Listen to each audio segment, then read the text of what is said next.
It should be green. That's what oh, stop. Good to see you, Josh. All right, everybody. Good afternoon. If we could get everybody to grab a seat and we'll get started with our program.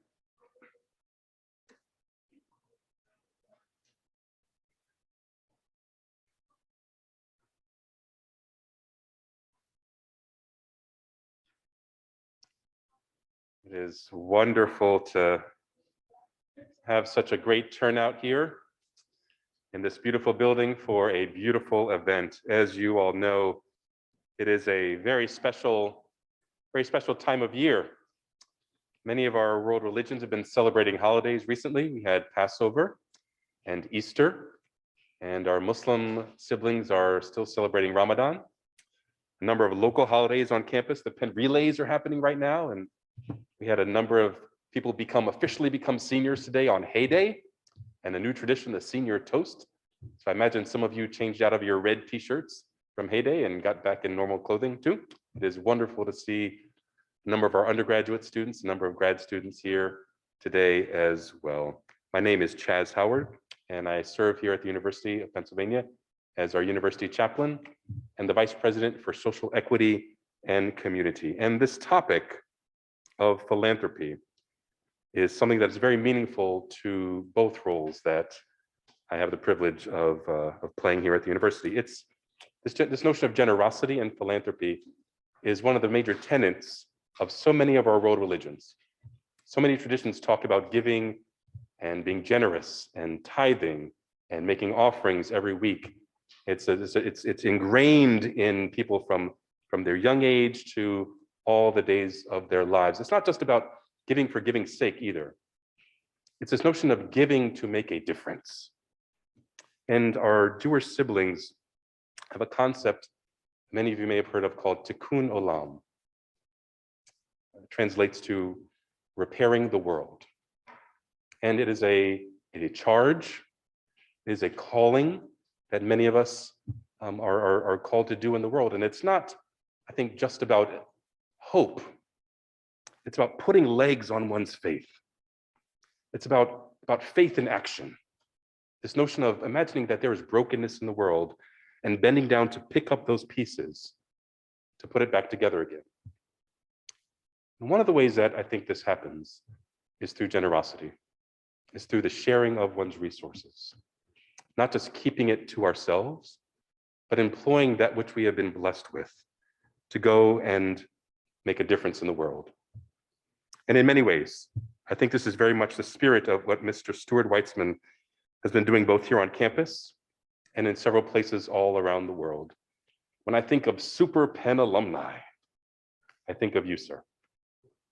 Not just because of what you have done for our school and what you have done around the world, but because of who you are and the model that you have given to all of us who have come after you here at Penn. And I am, quite frankly, quite deeply grateful for your witness in the world. Mr. Weitzman's mission in endowing this series was to create a forum where students can learn about philanthropy from the individuals who are engaged in charitable giving themselves. And so all of you students here today, even if you are still years away from making substantial contributions, I believe that our guest of honor wants you to hear directly from those who are making a difference in the world. He wants you to understand their thinking, why they give, to whom they give, and for what reasons. And I think he wants you to think of philanthropy as a talent, as a gift that you can use right now, something that is within your reach, something that is within everyone's reach. If I may put on my university chaplain hat for a moment and share with you a biblical reference from Torah to explain. The book of Leviticus says, in essence, quote, "When you reap the harvest of your land, do not reap to the very edges of your field or gather the gleanings of your harvest, but leave them for the poor and for the foreigner residing amongst you." This basically means that whatever you have, there's always something to share. No matter how large or how small our resources are, there's always an edge of our field that we can share with others in the name of making a difference, in the name of repairing the world. And it's our hope as educators here at the university that you catch this lesson. And this speaker series, I think, is going to go a long way in planting these seeds in your lives. And so now it is my pleasure to introduce my very good friend, Dean Sally Bachmann, Dean of Penn's School of Social Policy and Practice, which is the home of this speaker series, which makes her the perfect person to introduce today's program speaker and moderator. My friend Sally, I turn it over to you.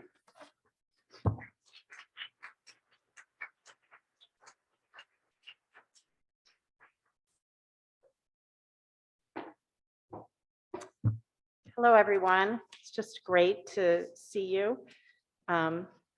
Welcome, Stuart. Thank you, Chaz. I'm deeply, deeply honored to welcome you all to this inaugural program of the Stuart Weitzman Speaker Series on High Impact Philanthropy. We and I are simply thrilled that Stuart Weitzman created this program at the School of Social Policy and Practice. We call it SB2, where I have the great privilege of serving as dean. Through his generosity, this program will allow us to celebrate and explore the personal paths of some of the world's most committed philanthropists. His hope and ours is that you will all be hooked by the passion and purpose that is the first step in becoming a philanthropist. We hope that you all will become committed philanthropists, emulating the exceptional role model that we have in Mr. Weitzman. Dedicated to the passionate pursuit of social justice, SB2 is home to the Center for High Impact Philanthropy, also known as CHIP. CHIP educates donors around the world about philanthropy for social impact. My colleague, Kat Risquetta, became the founding executive director of CHIP in 2006. And since then, CHIP has become a premier source of knowledge and education for helping donors around the world do more good. Kat received her BA cum laude from Yale University and an MBA from our very own Wharton School. She also serves as an adjunct faculty member at SB2 and has had her work and comments cited in numerous publications, including the New York Times, Slate, Money Magazine, and the Wall Street Journal. CHIP's mission aligns perfectly with Stuart Weitzman's philosophy for giving. He combines his resources and influence, as well as his incredible creativity and passion, to promote philanthropic impact for social good. Our featured speaker, Stuart Weitzman, is one of the most recognizable names in luxury designer footwear. He's also one of the most warm, engaging, and generous people I have ever met. I want to take 1 minute to go off script and tell you a personal story about Mr. Weitzman. I had the great pleasure of meeting him in person, thanks to Linda. And not too long after that meeting, I was driving down Walnut Street to go to the School of Social Policy and Practice. It was morning, pre-COVID, many people on the street, lots of people in the crosswalk. I was right up against the crosswalk, and who walks in front of me? Stuart Weitzman. And I said, there are women all around him who have no idea who he is. And I wanted to hop out of my car and say, pay attention, it's Stuart Weitzman. And I thought there's something so beautiful about seeing Stuart Weitzman walking across campus with young people, older people, me in my car, and you were just with humility and grace going about your day. I loved it.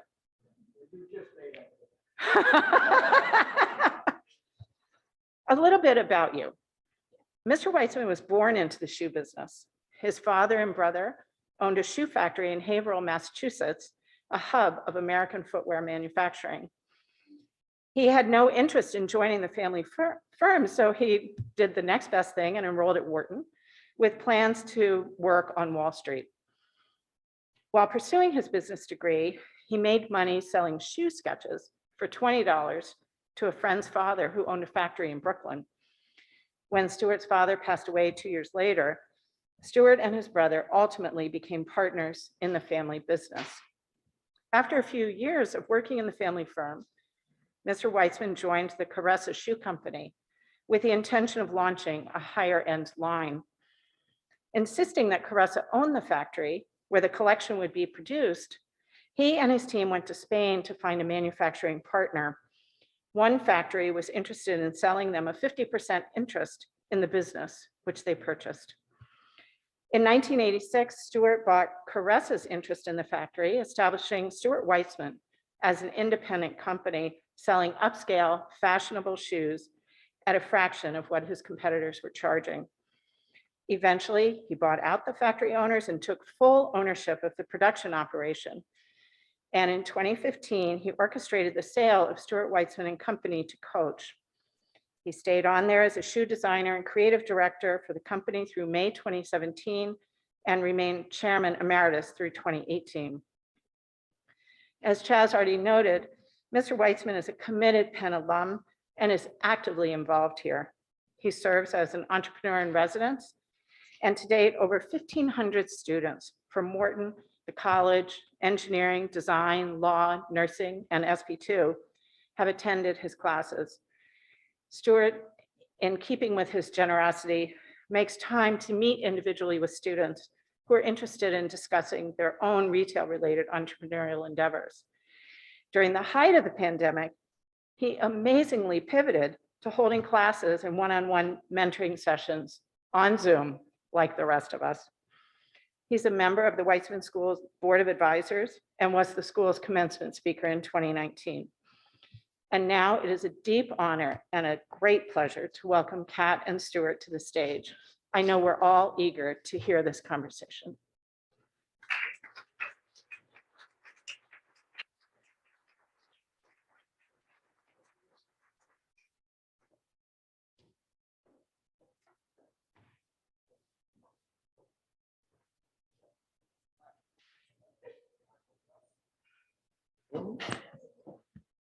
For all of you ladies who are not in the front row, you needed to be wearing Stuart Weitzman shoes to sit there. They all. As far as you, Walter, I don't know how you got there because you're not in my shoes. But you do make women's shoes big enough, maybe. So that just gives you a sense of how this conversation is going to go this afternoon. Say something else. Yeah. Why isn't it? I didn't do it. Here, I'm going You're to. my high-tech lady. You're supposed to set me up. Excuse me, Stuart. She's picking my. I know you. He's got a Snickers in here. I got 3 Snickers in there. I do. All right, Am try I all it. set now? Yeah, So I'm not.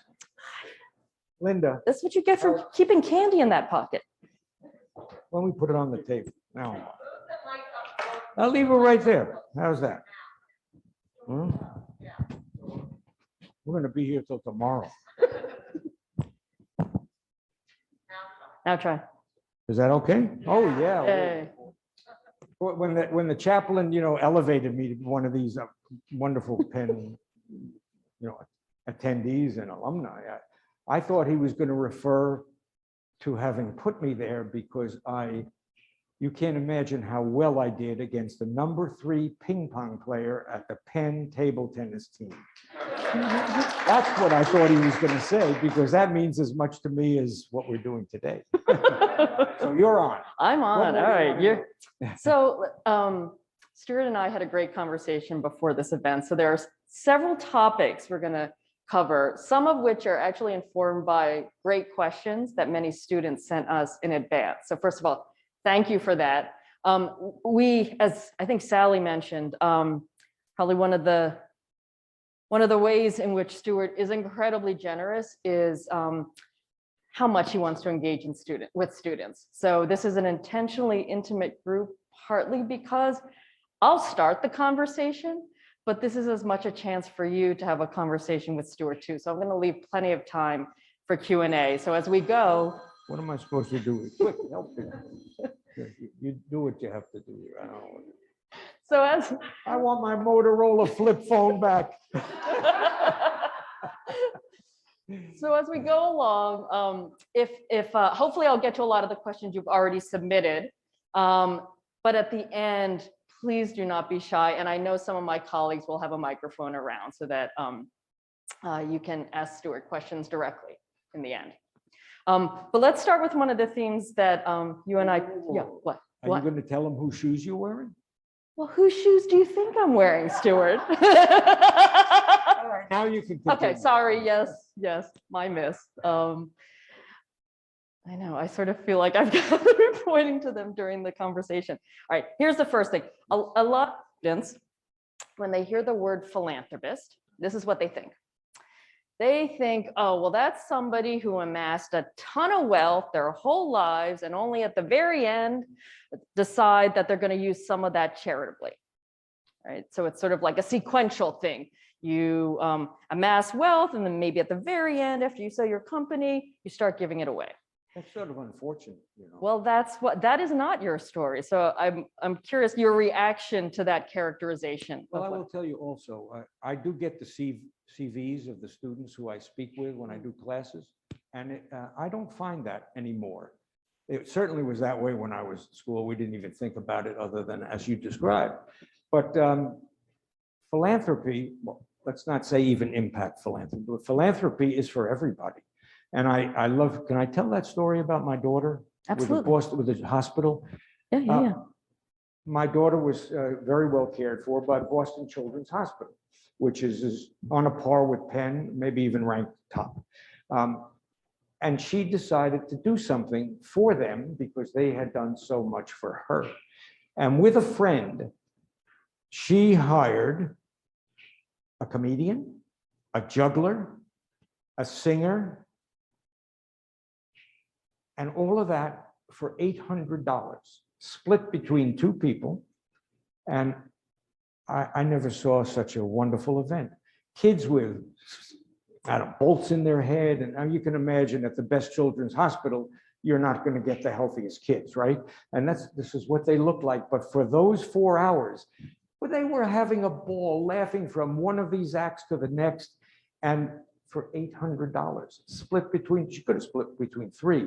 So philanthropy doesn't have to begin and end in your last years. It can be any time, and it should be. My daughter still talks about those events as the most exciting days of her lives, those two kids of their lives. And I say that for everybody. So it is really not, in many cases, only at the end.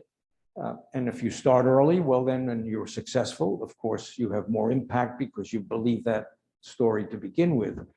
And I encourage that. What's interesting, it's not only, that story shows it's not only not something you just do at the end, it's also, it's not about, you can, effective philanthropy is not just about the amount of money, right? Like that example is, that's not a billionaire, right, making a big gift. Those are two young people who. Yeah, and they're like 28, 27, off they went. Yeah. Okay. So is there, when you think about, everybody has a philanthropic journey, right? And is there an experience or a particular early gift that you think back to as, this is when I started getting really engaged in my philanthropy? Maybe two. Okay. And I think I mentioned to you personally about my daughter and how she was cared for.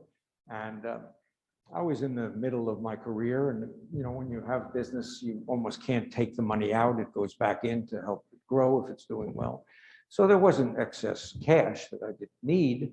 But the way they treated her and the experience she had and the help she got encouraged me to do more for that hospital. And they had an issue, and it was a personal issue. Usually a personal event starts philanthropy in big ways, and it did with me. And my daughter could not go back to that hospital a few years later because she was would be over 18, and the charter of children's hospitals doesn't allow adults. They need the space for kids. And my daughter's condition is a childhood condition. And this hospital became experts, and there was no other in all of the United States that treated this condition. So what were we going to do? And I helped them build a wing for adult graduates, let's say, of Boston Children's Hospital, who continued to have the issue that they had when they were teenagers or even younger. And that was the start of my philanthropy. But I was reminded of another one, and it relates to Penn, so I thought I'd tell you about it. You have a wonderful alumni who was actually the head of the board of trustees, or wasn't he? Yeah. And Penn didn't have a club in New York. There was Harvard had a club, and Yale had Princeton had a club, and we didn't have a club. And this guy started to put together mostly people in the New York area who would benefit from it and support it, although it spread out across the country, and a certain donation to be a founder and help build the Penn Club. And I lived in Spain most of the time, and I really didn't. Well, I was not going to use it, so I kind of turned down a couple of people who called me, and then Al Shoemaker called me. I know he calls himself Al Schumacher, but I call him Al Shoemaker. And he didn't have a clue who I was. Anyway, he called because he had my name, and I said, I'll tell you what, Al, thanks for the invitation to come over for lunch and talk about this. I think you should come to my office, and I shouldn't go to, let you come to my showroom. He said, really? Well, where are you? It was only a couple blocks from where. He said, all right. So he walks in, and there are like 1,000 shoes all over the place. So he got the message, and he encouraged me. And that was the first gift I ever made to, it wasn't to Penn, but it was to Penn's club in New York. And of course, the stairway where you ladies have to walk, right? That became my donation. And that's how I started at Penn. And again, it's personal experiences that get you into these things. Like my daughter was a personal experience, like me, it's personal experiences. But there's always something in your life that can get you excited about helping someone or an institution. There's just always something like that. Yeah. I'm going to tell you another quick one, because this is great. There's a young man in Palm Beach, and I was taking therapy tennis lessons from him, and keep the ball close enough to me so I could get it while I was strengthening my legs from the condition I had. And after 2 weeks of being with him, I wanted to give him, in addition to the fee that was paid to the club, a tip. And I handed him $500. No, I'm going to give this back to you. Here is a card of my family's charity. I'm from Ukraine. They're running it, and they're helping to feed people there. Please send the money to that charity and anything else you'd like to do. This kid was on scholarship at University of Florida, playing tennis, and living from hand to mouth, what's given to him through the university, and doing some lessons during vacation time. And that's what he did. And I thought, whoa, that's as good as a guy giving $1 million to someone who has 100 million, because he had nothing, and he gave up a $500 tip to help his fellow citizens who he didn't know, of course. He didn't know that his father and sister were handling the charity. And I thought that was great. It's also You could do that, everybody. anybody can. And I will say, I've got a lot of students here, so we're talking years down the road. But one of these days, you're going to ask yourself the question, what am I going to do with my money? It's a very important question to ask. And if you think about it, anybody ever see a U-Haul in a cemetery? You take it. So do something with it. And while you're alive, I am enjoying every gift I make, because I'm here to participate, to see the results. And instead of, after I'm gone, and I don't know what the heck happens. So that's a little advice. I don't think you bet on that, but I threw it in anyway. Well, in a lot of ways, you're picking up some of the themes of high impact philanthropy that we talk about at the center. So you can start, and hopefully you will start at any time. It's not about a certain phase in life. It's not about the amount. You don't have to be wealthy to give. It's really focused on how you can make a difference, like Chaz said at the beginning. And what I love about that story is that it's also not just about money. It's about the connections and how you use your relationships to advance good things. So I wonder if you could speak a little bit about that and I'm looking at your Olympics jacket and I'm thinking about a story that you told me about sports philanthropy. Well, listen, this is the United States, official United States Olympic jacket that was used for this past Olympics. There's a new one for the one coming up in Paris. And I have it because I'm on the board there, so I support the athletes. And like I'm on the board here at the design school on the US Olympic. I bet you don't know this.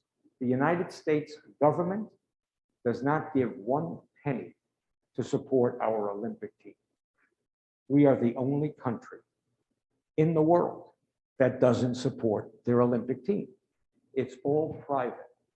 It comes from people like you. $100 for a 4-year period, what is that? It's nothing. But when 2 or 3 million people do that, we have training facilities that we're able to build, and that's #1 in the world. When it's not Olympic time, when it's World Cup and other world sporting events, athletes from all over the world come to Colorado Springs. That's a good source of revenue for us as well. But they come there to train because the equipment and the instructors are so superior. And it's all done by private American citizens. And I happen to think that sports are as good as anything to raise your children. They keep, well, of course, you know, the diversions that they're not going to have that can ruin their lives are put aside, and they play ball, they get in activities, they coach, they help young kids. So I'm a big supporter of various sports organizations. One is in New York, the New York Junior Tennis League trains 20,000 kids every summer in many, many courts. They use high school, plus they have 2 facilities. We have 2 facilities. And we have several graduates who are on the ATP tour. Sloane Stephens won the US Open. She went there till she was 15 and a half or 16 years old. And she went on to one of these great tennis camps in Florida on scholarship. But that's, I think those 20,000 kids every summer they've got something to do that they love and that keeps them out of trouble. So think of sports too. Great, great place to, not just schools and hospitals, et cetera. Sports, great.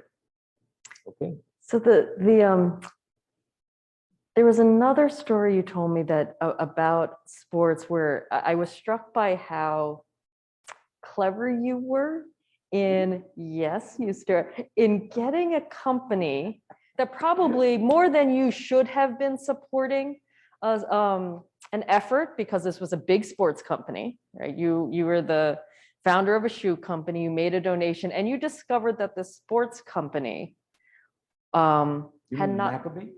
I'm thinking, guys, Dick's. Oh. Do you remember that? No, the Dick's, the Dick's Sporting Goods is a major supporter of this New York Junior Tennis League. And I thought, they do about $2 billion a year. And they gave them, I said, what, are they kidding? I would be embarrassed if I were them to give that gift. So I did embarrass them by improving on their gift. I was going to, sometimes by giving a gift, you put yourself at the table that you can influence other people to give a bigger gift. Who's the other one? Modell. Right. When the Modell then beat my gift. And I got a call, I know the guy who runs it, he says, are we going to be competing here? He says, this is an auction or what? I said, no, I did mine. I appreciate that you're bettering me. But it does inspire others. And I found that everywhere else, you know, that you can inspire other people by showing your support. Yeah. There's so many ways to do it. So one of the things that our team at the center has seen is there are many different approaches to practicing high impact philanthropy. And I'll describe 2, and I'm curious where you see yourself. So there's one approach where we call it directed. You're very focused, you see a particular, one issue that's going to be your issue, and you have a kind of theory of change, and you go seek out organizations or people or causes that are focused on that issue. Well, that's important, because then you're going to be involved and you're going to love doing it. But, in my case, I have an opportunity. Fortunately, I'm so grateful for that, to do more than one organization or one look. But yes, you involve yourself a little, you see how much you like it, or try a few, and some hit, some don't. It is such a pleasure to have an impact. Oh my gosh, it's just so terrific. Well, Really is.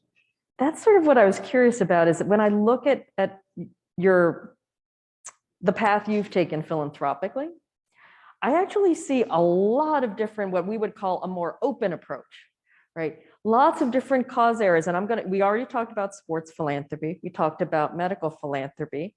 You have been a big supporter of the arts and museums. Could you just talk about that kind of portfolio of philanthropic activities and how you got there? If it hit me, someone introduced me and I liked it. Many things I've been introduced to that, you know, I'll let others partake rather than getting involved myself. It just, it strikes you, you know, when, you know, it's like, you know, when you meet someone and you get the feeling for that. You know, when you see a charity, you get the feeling for that. We all go through those kinds of emotions in different phases of our life. And association with educational facilities, like I have been at Penn, or hospitals, like you said, or sports activities. I don't know. I'm in that world, so people call me. They call me. Too many people call me. But some of them are calling about a wonderful organization that I think I can help, or I know enough about that I can lead them if I am involved. You know, here's an example. On the board of the US Olympic Committee, and one of our, actually one of our members of the Board of Overseers, I think at Penn, yeah, he's on it too. They have superstars. I mean, really superstars, right? These kids who win, especially in the visual sports like skiing and basketball. Well, basketball is usually pros, but they have superstars, and they were never using them to raise money. So now they're having events where people like Lindsey Vonn will be the attraction, and people pay like you would pay to hear, you know, when Clinton was president or Obama, to hear him speak. So I've kind of led them that way, because we did that in the fashion industry. So why wouldn't it work in this sports industry? If I could help, I usually get involved. If I'm just going to be, you know, someone watching like the fly on the wall, probably doesn't interest me enough. And but you have to, it's again using the wall. You throw spaghetti up there and something's going to stick. And if you meet a lot of people or involve yourself in knowing about a lot of organizations, something will definitely stick. So I want to, we've been talking a lot about your charitable activity, philanthropy. Yeah. That's why we're here. So I'm gonna talk about something. I'm gonna ask you a question about something related, which is corporate social responsibility. Oh, well, you know, the corporate world is a major source of helping.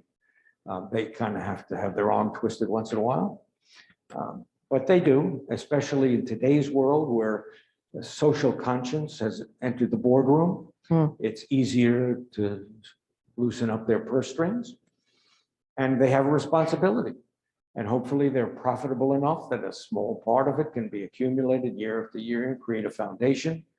The company I sold to had a foundation where everybody who works there could designate $20,000 in gifts to a charity, as long as it wasn't political or religious. It was, you know, hospital, educational, etc. A lot of companies are doing that. And that's really, we live here, so maybe you don't think about it. It is the American way. The United States donates to help others more than all of Europe, which has more than double our population. That's the way we are. They want the government to take care of them from birth to grave. We kind of have people who think, you know, it's too much of that. And even those who like it want to have a limit as well. So we help ourselves and we take care of ourselves. And we're so ethnically diverse that the Irish have their groups and the Italians have their groups, the Jewish have their group. Everybody wants to help their kind, as well as the general country. Like this is general for everybody. And corporations, I think they're doing great, much better than when I was a kid. They really are there. I would be surprised if any business that's in the public view would ever turn down such a request.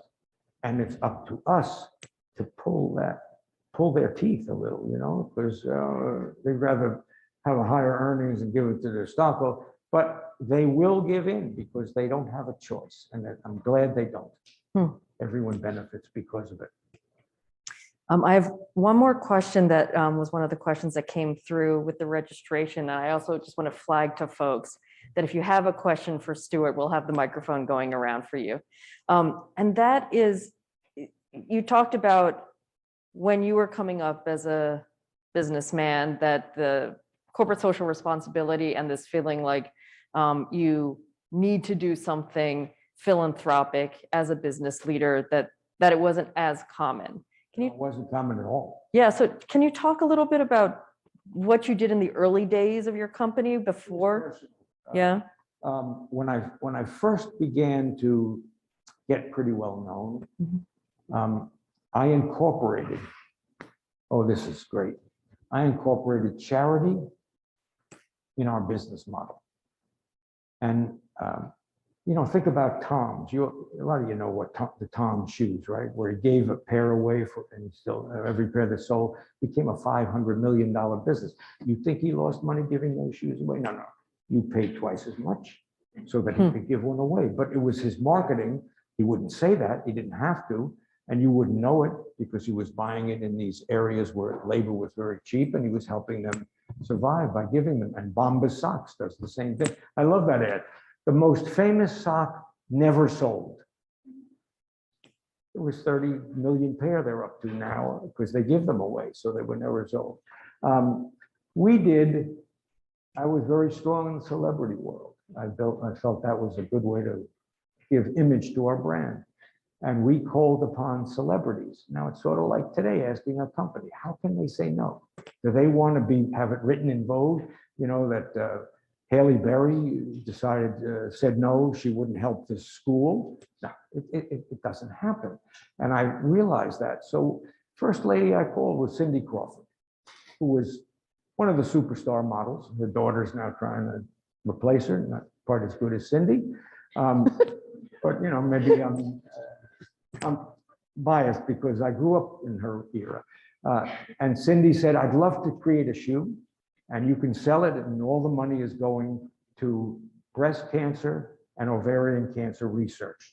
Susan G. Komen Foundation was at the top of the list. Okay. When I had her, I was able to call, no one turned me down. I called 24 other actresses and everyone agreed to create a shoe. Now, what I did was I made a plain white satin sexy pump that they could paint because it was satin and white. They could decorate, they could add things to it, they could, whatever they wanted to do. Actually, Peggy Fleming. The skater. She put the skate on the bottom of the shoe. Oh, nice. That was great. The best shoe, I say best because it got the most money, was Tina Turner signed the shoe 1,000 times. Inside, outside, and the sole. And she said, I've done it 1,000 times. And this is one shoe. You don't wear these things, right? They're works of art. $16,000 someone paid for that. So we made $300,000 within like 4 months, all for 100% for this. Didn't cost me anything. Didn't have to cover anything. The shoes I make, for nothing. They're extras, they're not marketed. And it started the industry doing a QVC event every year. After about 3 years, they picked up on it, and now they raise between 5 and 10 million for all of this, as they ask companies to give shoes, leftovers, whatever, that they didn't need inventory, and they get sold, and all the money goes to charity. So sometimes from a little spark, you light the whole room. That's what happened. That's how I started. And then when I would bring in models like Gigi Hadid, I made her part of the company, part of our charity right from the beginning. And we Pencils of Promise is a wonderful charity that builds schools in third world countries. And we plan to build 3 schools in Guatemala. And Gigi was so excited about it. She went to one of the groundbreakings for a school. She went on Jimmy Fallon because she was given Glamour's Woman of the Year award, not because she was the hot model of the year. I'm sure that helped, but because of all the other things she does. She is a lovely girl. And she said, he said to her, what have you enjoyed most about this fabulous year of yours? And she said, I have this collaboration with Stuart Weitzman. Well, first of all, she talked about it for 5 minutes. That's $3 million in advertising. That was, I got back her fee for the campaign 5 times over. And she talked about this collaboration with Stuart Weitzman. She designed the shoe, which of course she didn't, you know, but it's all right. She said, can we do this on the shoe? I said, oh, what a great idea. You know, and I put it on there, now it's her shoe. But that's okay, it's part of it. We're trying to raise money. We're not trying to trick you. Maybe we are trying to trick you, I don't know. And that's the kind of thing I did. And I don't know why more companies don't do that, because these girls love it. They're so proud of it, you know. They don't need another trophy, but they need to be seen as someone who's got a big heart and helps other people with all the money they're making. They don't have to spend a nickel, so we benefited. The schools got built, she benefited. And Jimmy Fallon ordered a pair for himself and he modeled them on that show. You've seen it in the video. He gets up and models this slide that she asked me to make. And, you know, we got about 300 calls for the men's slide, which of course we didn't make. We just made the one pair for him.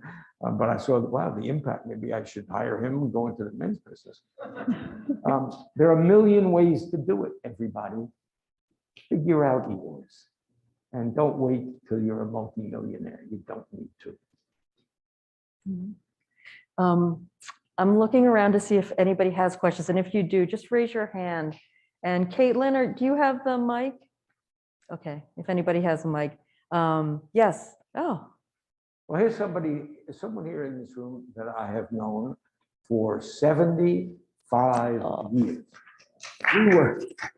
We were bunkmates at Camp Greylock, and he was the catcher, and I was the left fielder. And don't you think I threw a lot of guys out at home plate who were rounding the bases, and he put the tag on them. So you raised your hand. What do you want to say? Walter Pye, by the way. Voice issue right now. Is there any directive that you have, written or unwritten, that there's a path you follow in putting your money? Is there, or is it just if it tickles your fancy? Pretty much, she asked me, and I covered a lot of those paths. Well, the first thing is, and the biggest thing is, if you have friends who you know have done well, and they're in our age, you know, close to our age, that question, what are you going to do with your money? It opens every door. It has for me, and it would for anybody if you pick, you know, the person you're saying it to. So that's at the end. That's the big nut. But what I said about my daughter and this tennis instructor from Ukraine, those kind of stories, they relate to everybody here. And all you have to do is put the spark in their head. I like to, Walter, what I like to do is pick up something I've done or something I think should be done and tell it to kids, tell it to medium-aged adults. Because when you hear something in the form of a story, somehow it clicks more than just, you know, writing a paragraph in a book on philanthropy. And I do a lot of my work was in business, at school, and philanthropy with stories. And those stories stick. And I would encourage everyone to think about that when you're trying to make points. Stories stick. And come up with some, or have experience with some, and then pass them along to others. That's what I do. It's not complicated. I don't have the 8 rules of Maimonides that I recite to anybody about what philanthropy should be, you know? We know what it should be. He knew pretty well too, 1,000 years ago. But that's not how I do it. I just live my life. And then the benefits, you know, that year I told you about the wing we built in Boston Children's for adults. Part of that endowment was to train other doctors to do what Dr. Fishman did for my daughter, because he was the only one who had ever done it. And he had performed 3 surgeries like this before my daughter. And he was it. And I'm thinking, what the heck is I going to do if this guy drops dead? Because my daughter will probably continue to need similar surgery.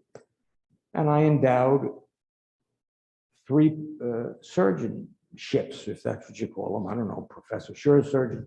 And there are now 4 doctors at Boston Children's who can do this very delicate intestinal surgery. So if you have the money to do that, fine. But if you don't, you do what my daughter did, or you do what this tennis player did, which costs nothing. Right, thank you. Yes. Somebody over there.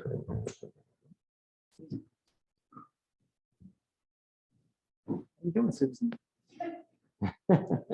Thank you. So Stuart, we've had the blessing of working together, and one of the hallmarks of your philanthropy, and I think of you as a person, is your humility. So with that in mind, I wanted to ask about mistakes that you made, because I think we can all learn from that as well. So any philanthropic mistakes or situations that you had where you pivoted and learned from something? I was very careful in everything I engaged in. I thought it out carefully. I visualized the results before they were about to happen. And I avoided mistakes with that. And maybe that was my business experience, because I would do that in my business also, although there were, of course, mistakes there that I learned from. I never considered them failure, but I've been fortunate enough not to involve myself philanthropically in ways that in any way I regret. I've been careful about that, and everybody should. I mean, you're giving away money or you're giving away time, and you don't want to waste it. Laura, by the way, is my attorney who helped me give away a lot of money this year. Go, Laura. There's one right here. Hey, thank you so much for coming to speak to us. My question is about what do you think about as a student? Obviously, we don't have a lot of time, but volunteering versus trying to work so that you can make money and then give it away, and that type of dilemma. I don't think it's one or. When I read your CVs, I see kids who got 3.89 averages, and they're working for this charity also in the time that's free. Maybe the summer, maybe an afternoon a week or every other week. It's not a conflict. Do them both. You'll enjoy life better because of it, and most of you do. That's what I read anyway on their summary of their life's activities.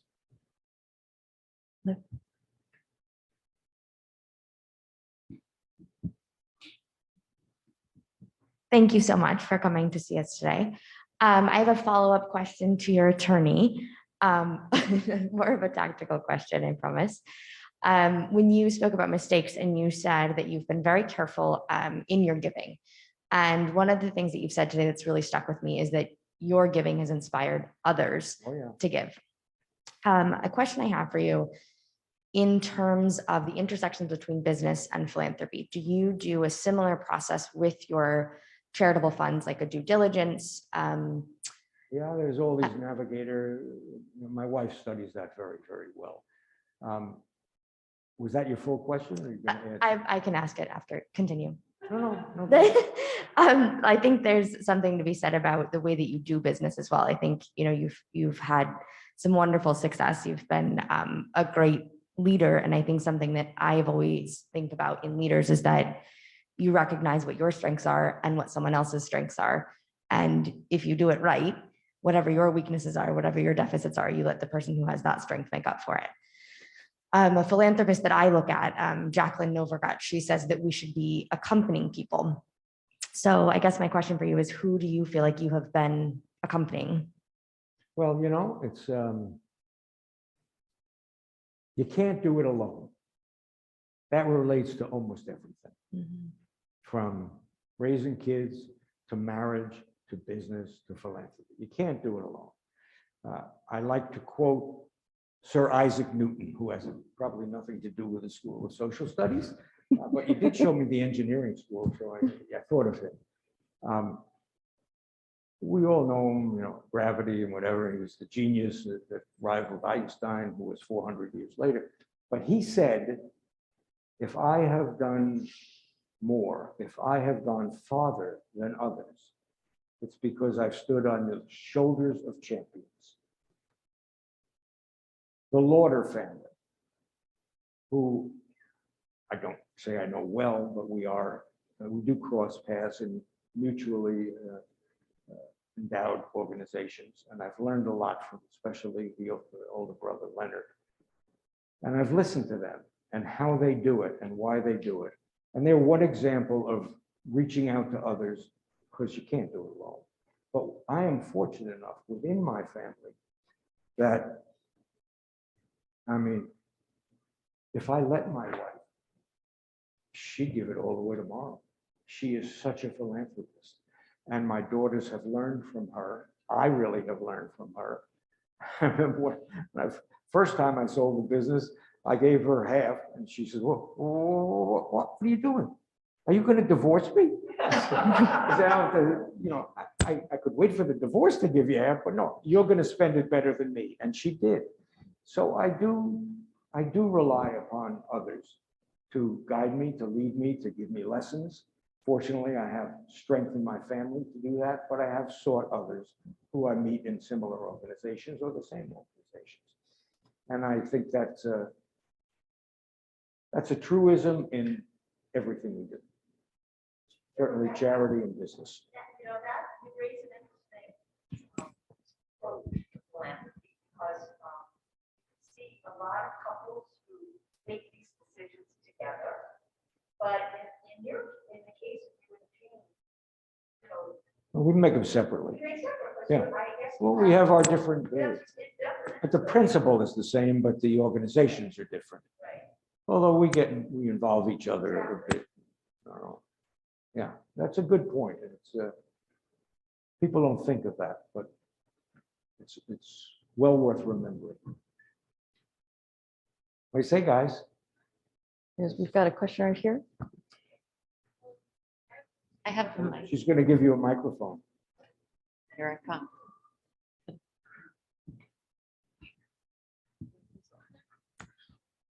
Okay, well, thank you so much.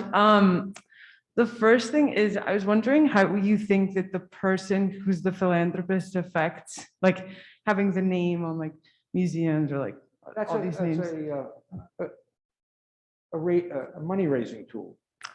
Yeah, in a but sense. how do you think about it when like these people are controversial, or like how do you think that the organization or the organizations have to do research on the people who are giving, or they should just accept it? No, you always have to vet in whatever you do, right? I mean, but the definition of vetting changes over time. Yeah. There are statues being removed that I would never have thought of removing. I see it as a different era. And if we started tearing down everything that was done by people who did things we would never do today, well, I guess the world would start today instead of 2,000 years ago. But the principles are changing, and especially in certain environments. And if that person is being vetted now on standards of today rather than on the standards of the time, then that statue is going to come down as an example. But I do believe that anybody who is put in front of the public eye for any reason should be vetted. And that's not just Stuart Weitzman on the School of Design. That's the CEO of Amazon. Also, before they make him CEO of Amazon. And in fact, some have fallen in those corporations because they weren't properly vetted. Or standards have changed. I mean, Harvey Weinstein is going to die in jail. When he was carrying on most of his life, probably most of the people he knew were acting like he did. And therefore, those guys thought it was, hey, what the heck, it's normal. But it isn't normal. And in the end, it catches up to you. But how do you vet someone who builds and owns their own company? You don't until they become public enough that someone else calls it out. You have to check whose name you're taking on. You really do. Good point. And a second question, if I can, how do you, like you mentioned the government versus philanthropy, but how do you make sure that philanthropy, like when you give money, it becomes a longer term solution rather than just like a one time? That's up to the charity, but I'm a believer in that saying, teach them how to fish, don't just give them a piece of fish to eat, because what do you do tomorrow after they finish the fish? Governments don't tend to do that. Charities will have a better shot at it. But I don't think there's enough effort put in it, because in order to plan for the future, you have to save for the future. And that money, the guys and gals in charge, they want to spend it under their realm, because they get the credit and they're seeing it happen. But in the end, someone else is going to pay for it. And that's in every aspect. I mean, doesn't matter where, but I saw a building that has gone into total disrepair because nobody put any money aside to make sure it at least stayed up to a standard, not even went along with improvements. Now they're paying for it. So, hey, it's something we have to pay more attention to. We really do. You're a smart lady. Thank you. Well, thank you for your questions. The good news is we can continue a conversation in a less formal way. All of you are invited to the reception where Stuart's going to be available to have conversations. And just a reminder, the reception is going to be downstairs. First floor. All right. So I just inviting all of you to continue there in a more informal setting. But Stuart, any last comments for the folks before we adjourn? I want to say thank you too, because I enjoy, probably as much as you do, passing this kind of information along. I really do. I mean, think about 40, 50 years of experience. You know, it's like we were going to put it in the U-Haul and take it to the cemetery. No, that's a waste. So I enjoy this and I appreciate you showing up. And I sure hope I got into your head because I gave you some good ideas. Thank you.